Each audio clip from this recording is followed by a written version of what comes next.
जय माता दी। नमस्कार साथियों, आपका स्वागत है हमारे इस दिव्य कार्यक्रम में।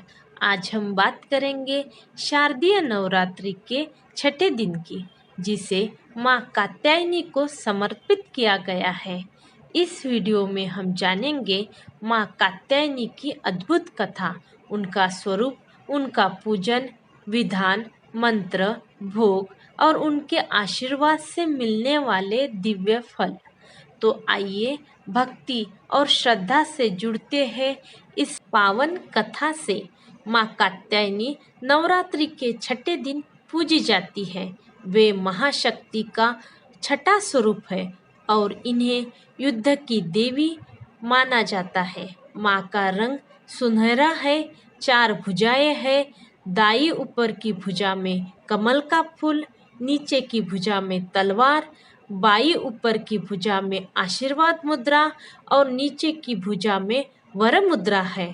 सिंह पर सवार माँ कात्यायनी को असुरों का संहार करने वाली शक्ति कहा गया है। इनकी उपासना से शत्रु भय दूर होता है और विवाह, संतान तथा सुख समृद्धि की प्राप्ति होती है। पौराणिक कथाओं के अनुसार महर्षि कात्यायन ने माता भगवती की कठोर तपस्या की थी। वे चाहते थे कि देवी उनके घर जन्म ले। उनकी तपस्या से प्रसन्न होकर आदिशक्ति ने महर्षि कात्यायन के घर पुत्री के रूप में जन्म लिया। इसी कारण उनका नाम पड़ा कात्यायनी। इसी समय राक्षस महिषासुर ने त्रिलोक में आतंक मचा रखा था। देवताओं ने ब्रह्मा, विष्णु और महेश से प्रार्थना की।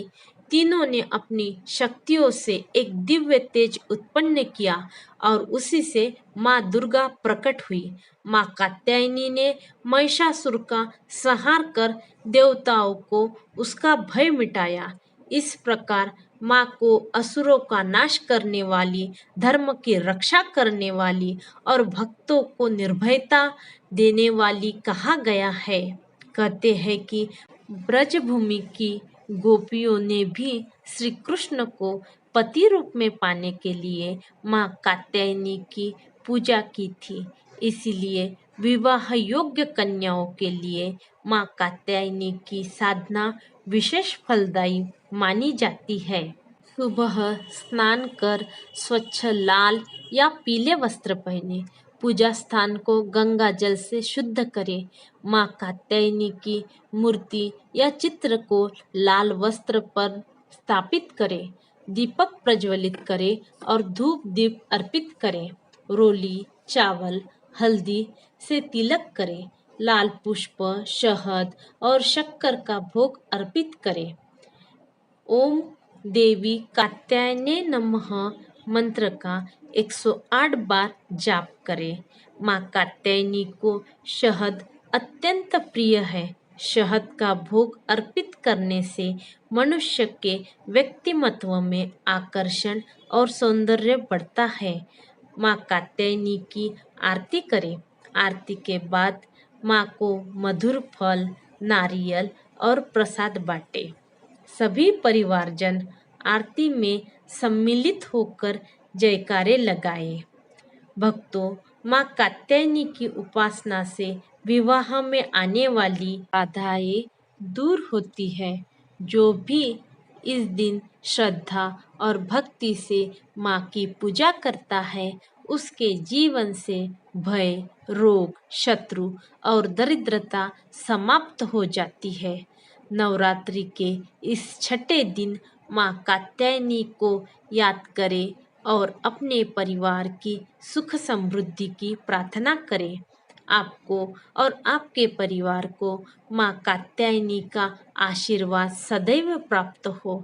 जय माता दी। अगर आपको यह वीडियो पसंद आया हो तो लाइक, शेयर और सब्सक्राइब करना न भूलें, ताकि माँ दुर्गा के अगले रूपों की कथा और पूजा विधि आप तक समय पर पहुँच सके।